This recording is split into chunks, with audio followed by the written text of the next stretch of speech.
नमस्कार दोस्तों, मैं अंकुर उपाध्याय स्वागत करता हूं आप सभी का आपके अपने YouTube channel share market analysis में।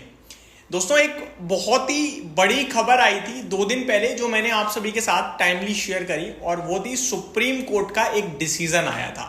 उस डिसीजन में सुप्रीम कोर्ट ने कहा कि 2005 1 अप्रैल के बाद से लेकर आज तक हर कंपनी मीन्स माइनिंग की हर कंपनी को टैक्स जो भी बचता है सरकार का, उसकी स्टेट गवर्नमेंट को पे करना पड़ेगा, जो भी बकाया है।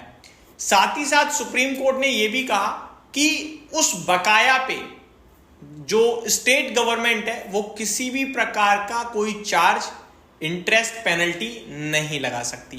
केवल और केवल मूल रूप से जो पैसा है वही आप लोगे। जिसके बाद माइनिंग स्टॉक्स में काफी खलबली मच गई। टाटा स्टील का शेयर तो लगभग 3 से 4% टूटा था, लेकिन बाकी का कोई स्टॉक सामने नहीं आया नेगेटिव चीजों के लिए। ऐसा नहीं है कि सुप्रीम कोर्ट ने जो ये स्टेटमेंट जारी करी वो नेगेटिव थी। मैं आपको पहले पूरी सुप्रीम कोर्ट की स्टेटमेंट बताना चाहूंगा।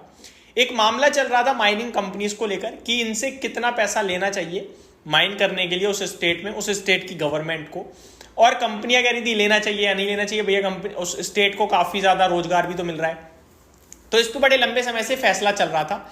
अब कहीं जाके फाइनल आ गया है डिसीजन कि हर माइनिंग कंपनी को अपनी स्टेट गवर्नमेंट को देना होगा, लेवी देना होगा, और 2005 1 अप्रैल के बाद से जो भी बकाया बचता है 20 साल का वो आप अपनी स्टेट गवर्नमेंट को पे करोगे।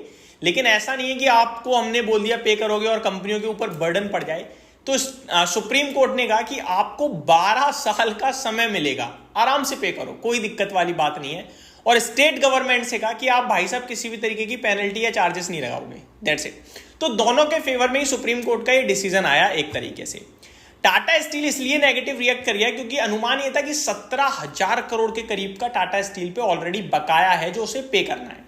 लेकिन उसके बाद इवेंचुअली स्टॉक संभल गया क्योंकि मार्केट ने कहा कि यार 17,000 करोड़ था, वो टैक्स इंटरेस्ट वगैरह लगा के अभी वो 17,000 करोड़ का अगर इंटरेस्ट वगैरह हटा दें तो करीब 10,000 करोड़ रह जाता है, और 10,000 करोड़ को 12 साल में देना है। तो कंपनी 800-900 करोड़ रुपए प्रति ईयर आप कहोगे पे करेगी, यानी अपने प्रॉफिट में से 800-900 करोड़ रुपए कंपनी देगी, जो कि इंपैक्ट डालेगा, डेफिनेटली डालेगा, बट ज्यादा बड़ा नहीं डालेगा। जितनी पहले चिंताएं थी उतनी दिक्कत नहीं है।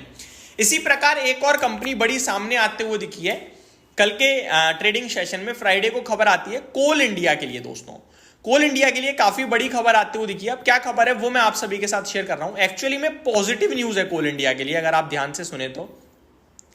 कोल इंडिया के लिए पॉजिटिव न्यूज कैसे है वो मैं आपको बताता हूं। दोस्तों, कोल इंडिया का अपडेट यह आई है कि कोल इंडिया को भी ना लगभग 2005 से अभी तक बकाया जो है वो अराउंड 3600 करोड़ का पे करना है। तो पहली चीज कोल इंडिया अपने आप में ये पॉजिटिव मान रहा है कि हमारे लिए, यानी कोल इंडिया के लिहाज से देखा जाए तो 3600 करोड़ रुपए एक बहुत ही छोटी रकम है। पहली बात तो ये पॉजिटिव है। मैं आपको एग्जैक्टली कोल इंडिया के बारे में बताना चाहूंगा थोड़ा सा। वैसे तो सबको पता है कोल इंडिया एक दिग्गज कंपनी है और भारत में उसे मतलब एक तरीके से काला कोयला नहीं हीरा माना जाता है। 3.25 लाख करोड़ का मार्केट कैप है कोल इंडिया का, और एक साल का प्रॉफिट उसका 36,500 करोड़ का है। 36,500 करोड़ का प्रॉफिट है, और उसमें से 3600 करोड़ उसे देने हैं, वो भी 12 साल में। तो उसके लिए ये इंपैक्टफुल था ही नहीं। तो पहले तो कोल इंडिया के निवेशक आराम से हो गए कि भैया हमारी कंपनी निश्चिंत है, उस पर कोई दिक्कत नहीं आने वाली है, बहुत छोटी रकम है, वो आराम से दे देगी। और उससे भी बड़ा पॉजिटिव तो तब हुआ जब कोल इंडिया कहता है कि हम ये जो हमारे ऊपर 3600 करोड़ रुपए का जो हमें पे करना पड़ रहा है ना चार्ज, ये हम अपनी पावर कंपनियों से लेंगे जो कंज्यूम कर रहे हैं, तो ये भी वो पैसा कंज्यूमर पे पास ऑन कर देंगे, ऐसा कंपनी कह रही है। तो डबल बेनिफिट हो गया, मतलब double benefit in the mean उनके ऊपर कोई बर्डन नहीं है, और जो छोटा मोटा बर्डन आ रहा था वो भी वो पास ऑन करने की बात कर रहे हैं। तो ये कोल इंडिया की तरफ से अपडेट आते हुए दिखी है।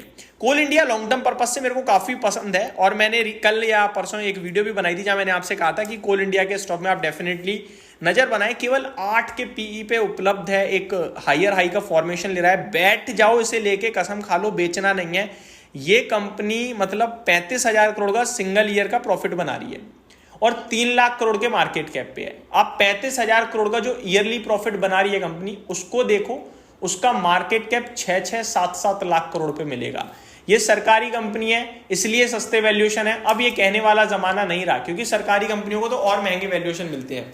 तो सारी चीजें सब ठीक है, कंपनी बहुत स्टेबल है, बहुत ही प्यारा कामकाज है इस कंपनी का, ग्रोथ आउटलुक अच्छा है। मेरे को लगता है Coal India one of the best bet हो सकती है फॉर नेक्स्ट 3 to 5 ईयर्स। तो ये मेरी तरफ से एक अपडेट थी कोल इंडिया के स्टॉक पे। होप आपको सारी जानकारी समझ में आई होगी। Thank you so much for watching this video. Have a great day guys.